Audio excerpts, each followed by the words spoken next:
झारखंड के मुख्यमंत्री हेमंत सोरेन जी का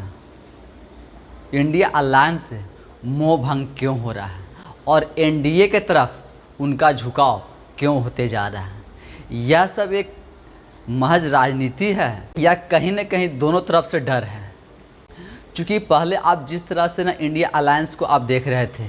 जो कि इंडिया गठबंधन जो 28 दलों का बना है, वह गठबंधन की जितनी भी बैठकें हुई थी इससे पहले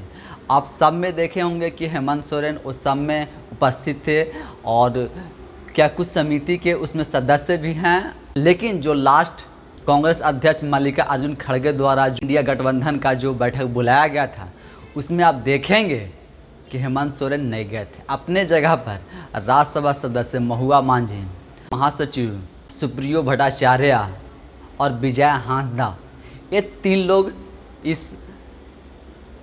बैठक में शामिल हुए थे। लेकिन मुख्यमंत्री हेमंत सोरेन का नहीं जाने के पीछे जो कारण बताया गया था,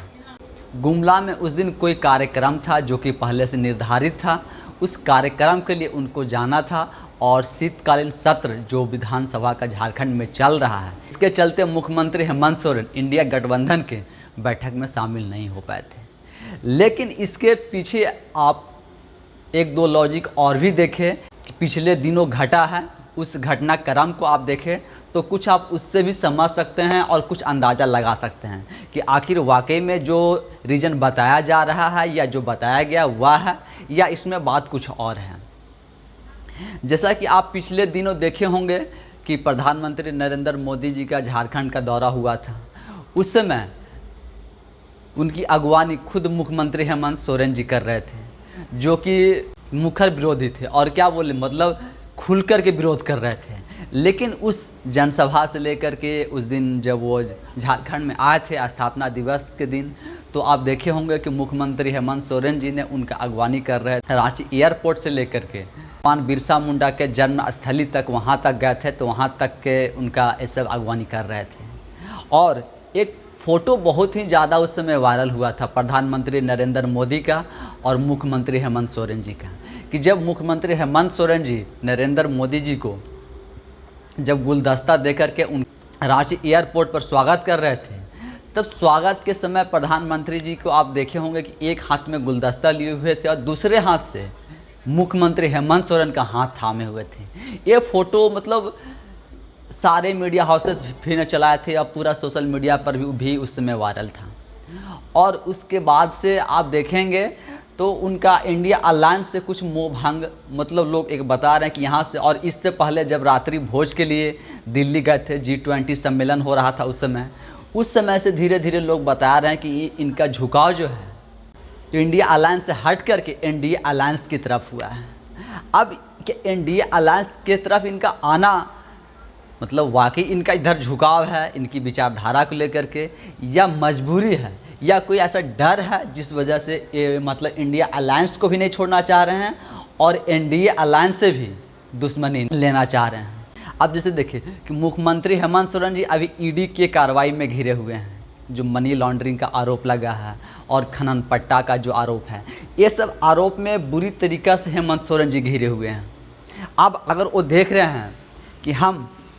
इंडिया अलायंस से अगर इनका विरोध करते हैं, प्रधानमंत्री नरेंद्र मोदी का विरोध करते हैं, बीजेपी का विरोध करते हैं, तो ऐसे में हो सकता है एक कार्रवाई जो अभी धीमे गति से चल रही है इसे और ज़्यादा तेज कर दिया जाए।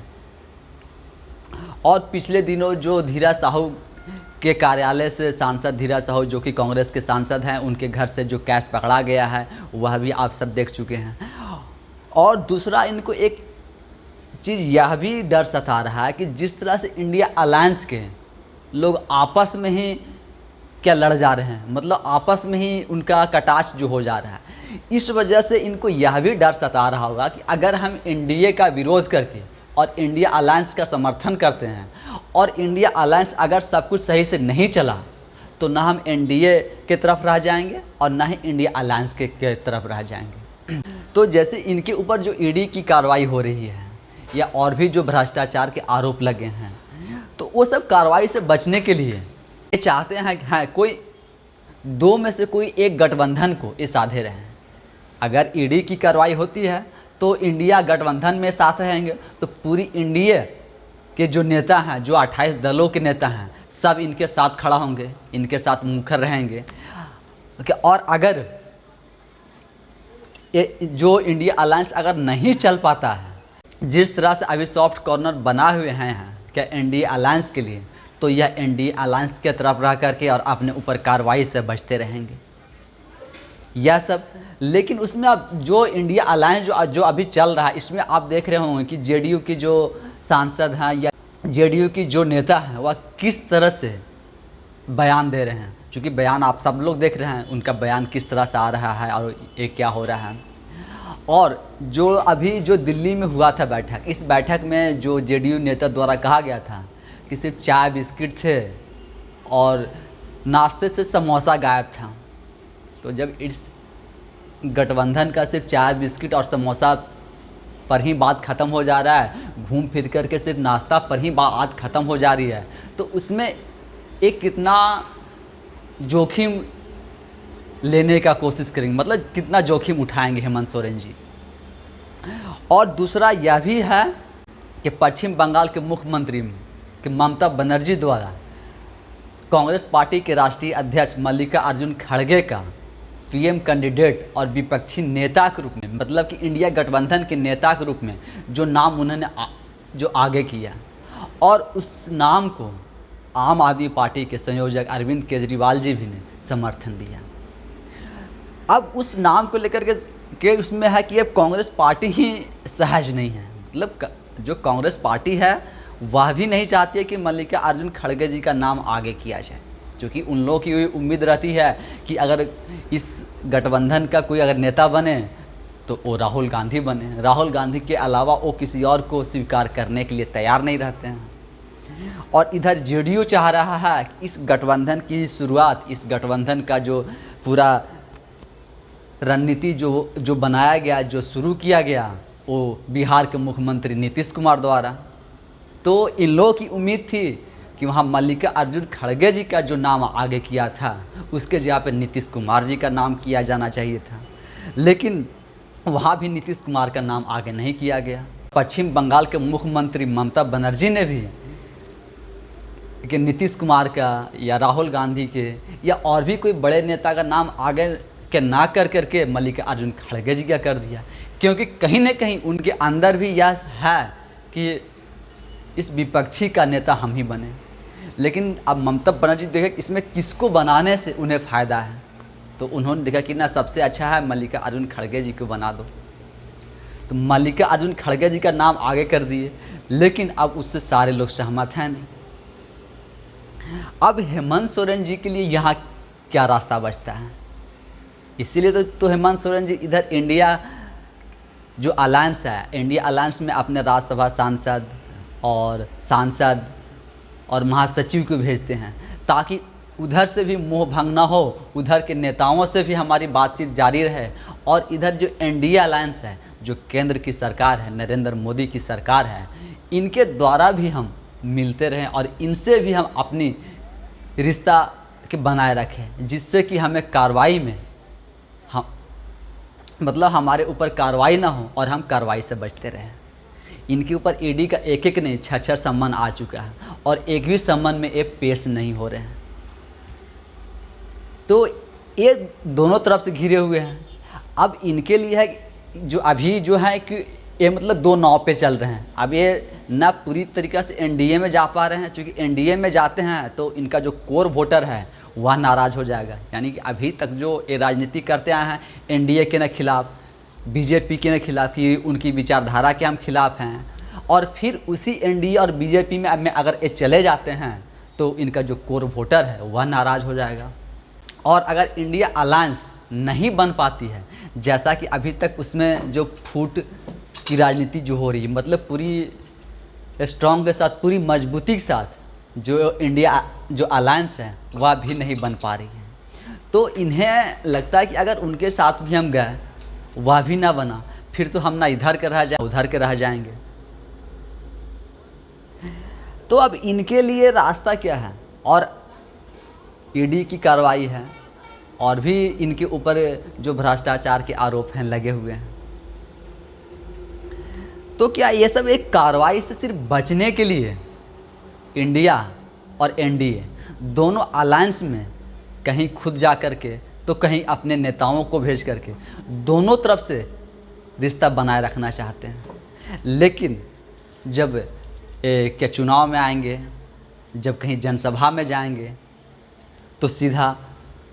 मतलब उनके खिलाफ़ बोलेंगे कि हम ऐसे किए, वो ऐसे किए, हमें काम नहीं करने दे रहे हैं, तो हमें ये नहीं करने दे रहे हैं, तो हमें ये डराया जा रहा है, हमें सताया जा रहा है। और जो आम जनता है वह इसको कैसे देखती है कि आखिर आम जनता जो एक पार्टी या दूसरे पार्टी के जो वोटर रहते हैं वो आपस में एकदम देखेंगे, अगर जो वोटर बीजेपी का है और जो वोटर जेएमएम का है वो दोनों देखेंगे तो एकदम धुर विरोधी रहेंगे। मतलब उन लोग आपस में कभी नहीं मिलेंगे, कभी उनकी बातचीत या कह ले कि उनकी कभी अच्छे से रिलेशन नहीं रहेंगे। जो आम कार्यकर्ता हैं, जो आम पब्लिक जो सोचती है, जो आम पब्लिक का सेंटीमेंट होता है वह होता है कि हम अगर बीजेपी का हैं तो हम सिर्फ बीजेपी का हैं, अगर हम जेएमएम के लिए जेएमएम के लिए काम कर रहे हैं तो हम सिर्फ जेएमएम के लिए हैं। लेकिन उनकी शीर्ष नेतृत्व सिर्फ अपनी फ़ायदा देखती है कि हम कहाँ अपने आप को बचा सकते हैं, कहाँ हम अपने आप को सही रख सकते हैं। क्योंकि अगर जो एनडीए अलायंस बना है, जो 28 पार्टियों उसमें जो शामिल हैं, अगर देखें तो इससे पहले झारखंड में भी जेएमएम अकेले चुनाव लड़ती थी। अभी अगर लास्ट का चुनाव छोड़ दे जो आखिरी 2019 का हुआ है, 2019 में उनके कांग्रेस के साथ मिलकर के ना चुनाव लड़े थे और वो के गठबंधन में सरकार के बनाई है। तो क्या ये सब मजबूरी में करना पड़ रहा है कि हमें जेल ना जाना पड़े, हमें भ्रष्टाचार के आरोप में या ईडी के सवालों का जवाब ना देना पड़े, और ऐसे करके जैसे 4 साल तो सरकार चला लिए, अगला 1 साल भी अब क्या मतलब अभी दिसंबर अब आ गया, मार्च अप्रैल में के लोकसभा का चुनाव होने हैं और उसके ठीक 6 महीना बाद विधानसभा का चुनाव होना है। तो ये सब को देखते हुए इंडिया और एनडीए अलायंस दोनों को साथे रहना है। जनता की भावना को और जनता क्या सोचती है वह कुछ मायने नहीं रखता है। मायने रखता है तो सिर्फ़ और सिर्फ हम अपनी कुर्सी को कैसे बचा सकें। जब इन पे ईडी की कार्रवाई होती है तब तक ये अपनी आदिवासी कार्ड खेलेंगे और क्षेत्रवाद का कार्ड खेलेंगे। लेकिन जब इनकी बारी आएगी तो ये रात्रि भोज में भी जाएंगे, गुलदस्ता भी देंगे, हाथ में हाथ भी थामे रहेंगे। अब जनता को समझना चाहिए आखिर इस तरह के नेता को ये सिर्फ आपको बरगला करके रखते हैं कि हम उनके खिलाफ़ हैं, हम उनकी विचारधारा के खिलाफ़ हैं, हम आपके लिए हैं। सही मायने में देखें तो ये नेता किसी के लिए नहीं है। ये सिर्फ और सिर्फ अपनी राजनीति, अपनी कुर्सी और अपने परिवार को देखना जानते हैं। इसके आगे ये सब आगे कुछ नहीं देखना चाहते हैं। आप अगर झारखंड वासी, झारखंड के लोग, आप भी ये सब घटनाक्रम को देख करके आपको अगर दुख पहुंचता है तो हम कहेंगे कि अगली बार से आप ये सब पार्टियों को देखना बंद कर दें और एक नई पार्टी का नए लोग राजनीति में आए, तब जाकर के राजनीति में कुछ बदलाव होगा और झारखंड का विकास होगा। और नहीं तो जिस तरह से इंडिया और एनडीए अलायंस दोनों में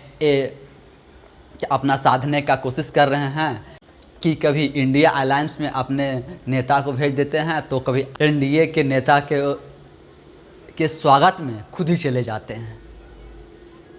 क्योंकि अब 7-8 महीने की सरकार है, 7-8 महीने में ये या तो पूरी तरीक़ा से इधर उधर हो जाएंगे और नहीं तो अपनी सरकार को बचा करके न चलाने का कोशिश कर रहे हैं कि बस चाह रहे हैं किसी तरह से हम अपना कार्यकाल पूरा कर ले। ये जो 5 साल का कार्यकाल है वह पूरा कर ले, आगे फिर देखेंगे क्या होगा नहीं होगा। झारखंड के युवाओं से मैं बार बार अपने सभी वीडियो में मैं अपील करता हूँ, उनसे विनम्र अनुरोध करता हूँ कि आप झारखंड में आए। आपको ये जातिवाद, धर्मवाद और क्षेत्रवाद की राजनीति में आपको सिर्फ उलझा करके रखे हुए हैं। इनका न ही तो कोई जाति है, न ही कोई मजहब है, न ही कोई पंथ है। ये सिर्फ और सिर्फ एक ही भाषा और एक ही धर्म जानते हैं, वह है राजनीति की और कुर्सी की, कि इन्हें कुर्सी पर कैसे बैठे रहना है और कुर्सी से कैसे चिपके रहना है। चूँकि जिस तरह से इनके ऊपर भ्रष्टाचार का आरोप लगा हुआ है, एक नहीं बहुत से बड़े बड़े आरोप लगे हुए हैं, उसके बाद भी और जिस कांग्रेस पार्टी के नेता से इतना ज़्यादा कैश पकड़ा जाता है, यानी 553 करोड़ रुपया उनके कार्यालय से कैश पकड़ा जाता है, उस पर हेमंत सोरेन जी कुछ नहीं बोलते हैं। तो आप समझ सकते हैं कि उस जो इंडिया अलायंस बना हुआ है, उस अलायंस के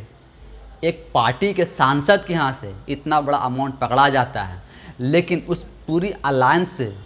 कोई भी उस पर आवाज़ नहीं उठाता है। तो आप समझ सकते हैं इसी से कि यह एक कितने धन कुबेर हैं और इनकी राजनीति कहाँ चलती है और कैसे चलती है। धन्यवाद।